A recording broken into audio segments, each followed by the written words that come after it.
YouTube family, আশা করি আপনারা সকলেই ভালো আছেন। দেখুন, আজকে আমি বাড়ির মশলা দিয়ে বার্গারের চিকেন টিক্কি বানাবো। দেখুন, ওকে অনেকে আবার কাবাবও বলেন, চিকেন কাবাবও বলেন। দেখুন, তার জন্য আমি কি নিয়েছি। 1 চামচ লবণ নিয়েছি, একটা ডিম নিয়েছি, 2 চামচ ময়দা নিয়েছি, 2 চামচ আদা রসুন বাটা নিয়েছি, 1 বাটি সয়াবিন নিয়েছি। এটাকে ভিজিয়ে রেখেছিলাম 10 মিনিট, তারপর জলটা নিচে ফেলে দিয়ে নিয়েছি। তারপর নিয়েছি 1 বাটি চিকেন, আর এটা নিয়েছি বাড়িতে লেড়ো ছিল, লেড়োটাকে 3টে লেড়োকে মিক্সিতে পিষে নিয়েছি, ওটা ব্রেড কাম বানিয়ে নিয়েছি। তারপরে নিয়েছি দেখুন চিকেন টিক্কা মশলা নিয়েছি, অল্প গরম মশলা নিয়েছি, আর এটা আজিনোমোটো নিয়েছি 1 চামচ, আর নিয়েছি বার্গারের 2টো পাউ। দেখুন, এবার চিকেনটা মিক্সিতে পিষে নেবো আর সয়াবিনটা পিষে নেবো। আর সবসময় তো বাড়িতে ব্রেড কাম থাকে না, তার জন্য আমি এইভাবে ব্রেড কাম বানিয়ে নিয়েছি। আমি বাড়ির মশলা দিয়েই সবসময় আমি রান্না করার চেষ্টাটা করি। চলুন এগুলো পিষে নিয়ে আসি, তারপর আমি আপনাদেরকে দেখাবো কিভাবে করছি। দেখুন, চিকেনটা পিষে নিয়েছি, সয়াবিনটা এইভাবে পিষে নিয়েছি। আর এবার দেবো আদা রসুন বাটাটা দিয়ে দেবো এতে।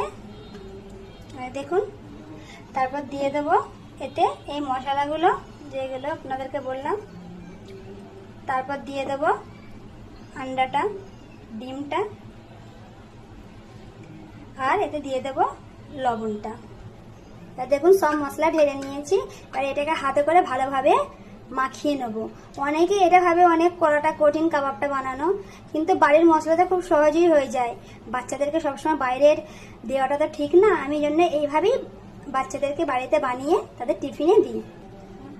দেখুন, আমার মনে হচ্ছে আমার একটু এটা মাখানোটা একটু মানে পাতলা মতো হয়ে গেছে, তার জন্য আমি দেখুন 1 চামচ এতে ময়দা দিয়ে দেবো। আপনাদেরও হতে পারে, অনেক সময় এরকম হয়ে যায়। আর এই লেড়োর গুঁড়োটা দিয়ে দেবো, দেখুন 1 চামচ দিয়ে মাখিয়ে নিলে একটু টাইট হয়ে যাবে।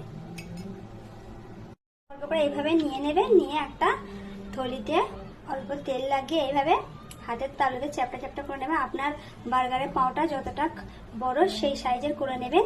তারপরে এইটাকে এইভাবে একটা দেখুন ময়দার ঘোল বানিয়েছি অল্প জল দিয়ে, আর এতে অল্প লবণ দেবেন, দিয়ে ঘোলটা বানিয়ে নিয়েছি। এবার এতে ডিপ করে নেব। দেখুন, এইভাবে করে নিয়েছি ব্রেড কামে লাগিয়ে এইভাবে। আর এটা সঙ্গে সঙ্গে আপনারা তেলে ভাজবেন না, এটা ডিপ ফ্রিজে সেট হওয়ার জন্য একটু রেখে দেবেন 2-3 ঘন্টা। আর একটা কথা বলি, এখানে যাদের এটা পাতলা হয়ে যাবে মাখাটা, এই যে টিক্কাটা করেছে এটা যাদের পাতলা হয়ে যাবে, তো তারা আর ওই ময়দায় কোট করবেন না, ওইটা ডাইরেক্ট ব্রেড কামে দিয়ে এইভাবে